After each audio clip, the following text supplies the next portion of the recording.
Because I know start programming and coding might be confusing, so instead of writing pure code inside of modules and using only VBA for Word, I prefer to teach you from visually and use the Microsoft Visual Basic Coding. Then we could much simply and easily apply it inside of VBA for Microsoft Word. So I want to make my first form instead of coding here.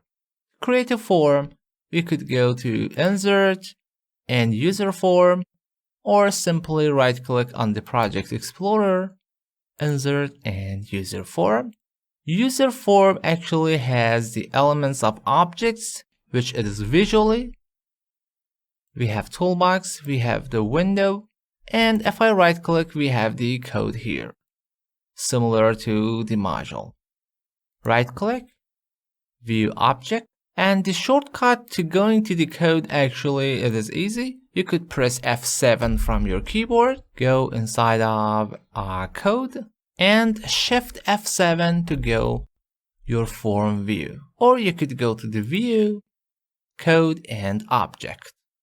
If I start running, now like a real program or application, we have a window. I could close it to finish my code running.